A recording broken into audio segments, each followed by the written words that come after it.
We've all heard the expression, some like it hot, but you'll probably agree no one likes it this hot.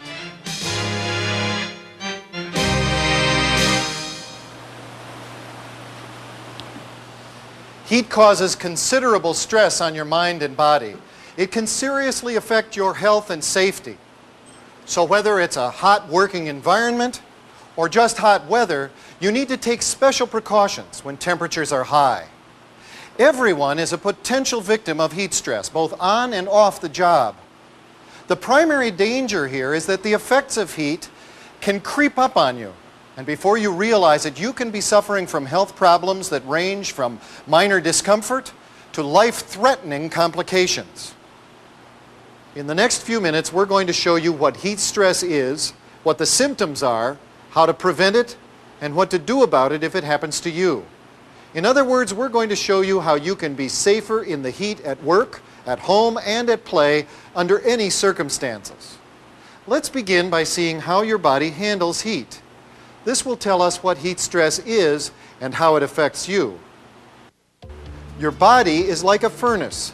It burns fuel and manufactures heat. This unique heating system monitors the warmth of the blood and constantly regulates the temperature of your body and keeps it at an even 98.6 degrees. When your temperature exceeds 98.6 degrees, your heart responds by pumping more blood. The blood then circulates closer to the surface of your skin and releases excess heat. When that's not enough, your body starts sweating.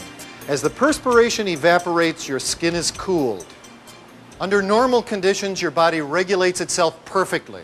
But heat stress occurs when abnormally hot air and/or humidity or extremely heavy exertion prevents your body from cooling itself quickly enough. For example, when temperatures soar near or above your body temperature, then your body has a very hard time cooling itself.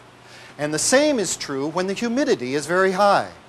Perspiration doesn't cool your body unless the sweat evaporates. And the sweat can't evaporate quickly enough when the humidity is too high. If either of these conditions exist, your body overheats, and one of three basic forms of heat stress can result.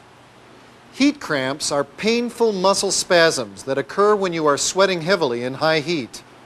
Any muscles may be affected, but most often it's the muscles you've been working with. Heat exhaustion is a more serious condition.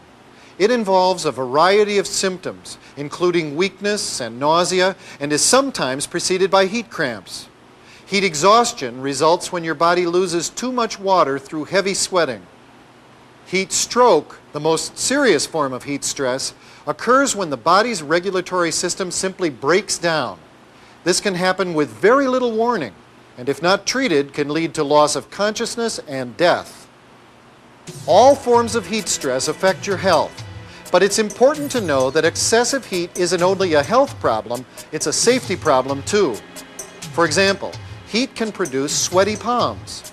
That means tools and materials can slip out of your hands.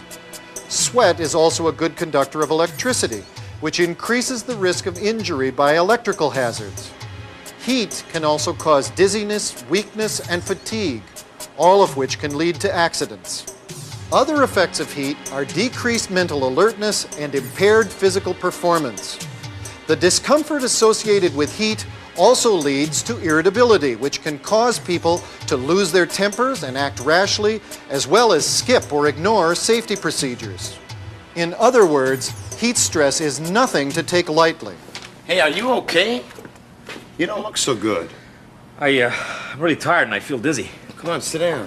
Let me get you some water, and I'll call the boss, too. No, it's okay. I'll be all right. In this heat, we can't take chances. Now, just sit there and rest. Joe did the right thing here. Heat stress can have serious consequences and should never be ignored. As a team trainer, I see a lot of heat stress in the football field, especially during summer practice. So I know that even mild cases need attention. More serious cases can be life-threatening and need emergency medical treatment. That means you need to know how to recognize the symptoms of heat stress, not only in others, but in yourself as well. What are the symptoms of heat stress? The most common symptoms of heat stress include painful spasms of the muscles, heavy sweating, extreme weakness, fatigue, mental confusion, nausea, and headache. The type of symptoms you feel vary depending on the form of heat stress you are experiencing. If you experience any of these symptoms or notice them in someone else, get help immediately. Of course, you shouldn't wait for the symptoms to develop before taking action against heat stress. There are a number of things that you can do to prevent suffering from heat stress, even when you are exposed to high temperature and humidity. Of course, you can't change the weather, and you may not be able to control your working conditions inside. So how do you prevent heat stress? Let's take a look now at how you can work more comfortably and safely under hot conditions no matter where you are. Fortunately, given sufficient time, most people are capable of adjusting to heat. This means you have less chance of suffering from heat stress if you give your body time to get used to hot environments. For example, if you gradually expose yourself to warmer temperatures before attempting strenuous activities, you're much less likely to suffer from heat stress. But that's not always possible. So here are some other measures you can use anytime to prevent heat stress. One of the most dangerous aspects of heat stress is dehydration. Dehydration is the serious depletion of water from your body. What makes it so dangerous is that you're not aware of it as it's happening. But the fact is, during a day's work in high temperatures, you can actually produce as much as 3 gallons of sweat. Sitting near a cool breeze will not prevent dehydration. You must replace the fluid you've lost. So remember to drink plenty of fluids all day long. In fact, when the temperature is extremely high, you should drink a glass of water or juice about every half hour. Although replacing salt is a concern, in most cases, the best way to compensate for loss of salt is to use a little more salt in your daily diet. Most experts agree that salt tablets should not be used. You should be especially cautious if you have heart problems or if you're on a low-sodium diet. Consult your doctor now to find out what you should do in the event of heat stress. Replacing lost fluid and salt is very important, but there are other things you can do as well to prevent heat stress. For example, I guess we're going to have to. avoid hot, heavy meals. More desirable are fruits, vegetables, and salads. They're more easily digested and generate less body heat. Let's see. I think I'll have the salad. What are you going to get? I don't know. I'm starved. I guess I'll have the special. Pot roast and mashed potatoes on a hot and muggy day like this? How are you going to feel later when you have a big meal like that? I guess you're right. Okay. I'll have the turkey sandwich and a small salad. Great. Eating light is a good way to prevent heat stress, and so is dressing light. Lightweight, light-colored clothing that's not too tight helps keep you cool when the temperature is high. This kind of clothing allows perspiration to evaporate, which helps your body regulate its internal temperature. Sometimes your personal protective equipment may make you feel a little uncomfortable. But keep in mind that the reason that you wear PPE is to protect yourself from other serious hazards. So don't ever be tempted to remove your personal protective equipment just because you feel a little warm. However, if you experience serious difficulty, consult your supervisor. Another important point to remember is to be sure to take your scheduled breaks to cool off. In hot conditions, your body needs adequate time to rest. Be sure to take your breaks away from the heat if possible. That brings up another important point about the heat. If possible, avoid strenuous activity during the hottest part of the day. Whenever possible, try to schedule extremely strenuous work and recreation activity during the coolest parts of the day. Of course, you can't always schedule your work activities around the heat. But when it comes to recreational activity, use your common sense. And there's one more thing that you can do to protect yourself from heat stress. If you work outside, protect yourself against the sun. Wear a cap or a hat with a wide brim to shield your head and face. In fact, it's a good idea to wear a hat in the sun no matter what you're doing. So far, we've discussed ways to prevent heat stress.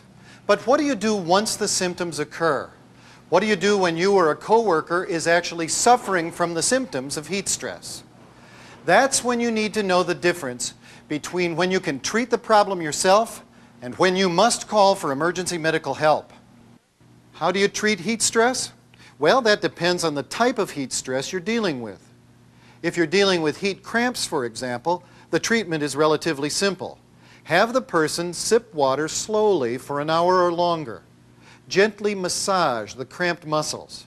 The person should rest because heat cramps are often a warning sign of approaching heat exhaustion. Heat exhaustion should be treated immediately. It's a serious condition and can lead to heat stroke. Help the person lie down and elevate the feet. Loosen tight clothing. Offer sips of water and, if possible, sponge the skin with a cold, wet cloth. If the victim vomits, do not give any more fluids.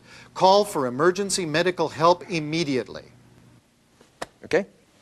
Immediate emergency medical help is always required for heat stroke. How do you tell the difference between heat stroke and heat exhaustion? People suffering from heat exhaustion will be sweating heavily, but their temperatures will be near normal. Victims of heat stroke, on the other hand, won't perspire because their sweating mechanisms will have shut down. As a result, they will be running a very high temperature. A heat stroke victim's skin will be hot to the touch, red and dry. The pulse is rapid and strong, and the victim may have lost consciousness. What should you do? The very first thing, of course, is to call for medical help. And because heat stroke is a life-threatening problem, you must take immediate first aid measures to cool the body quickly. So until emergency help arrives, do everything you can to cool the victim's body. Use cold water, fans, anything that will help lower the body temperature. But don't, repeat, don't give the victim anything to drink. Remember, any form of heat stress can be a serious health and safety problem. So no matter what the symptoms, get help immediately. Delay can cause serious complications. You now know what heat stress is, what the symptoms are, and how to treat them. But keep in mind that prevention is the key. So let's quickly review the ways that you can prevent heat stress. Be sure to drink plenty of water all day long. At least 1 glass every half hour on hot days is recommended. Avoid eating hot, heavy meals. Try light, cool foods instead. Wear light-colored clothing. Lightweight, light-colored clothing will help keep you cool. Take scheduled breaks in a cool place if possible. Try to get away from the source of the heat. Avoid strenuous activity during the hottest part of the day. When possible, try to do your heaviest work during the coolest parts of the day. Wear a hat or some other type of head covering when working to protect yourself against the sun. This will shield your head and face and reduce the likelihood of heat stress. As you've just seen, heat stress is a serious health and safety problem. It can strike anyone, at any age, at any time, during any kind of activity. So do everything you can to prevent heat stress. And during hot weather, or under any conditions when the temperature is high, keep on the lookout for symptoms in yourself and others. Then if you ever feel any of the symptoms that we've discussed, make sure that you get help right away. Remember, if you take the proper precautions, you can work more safely and efficiently in any kind of weather.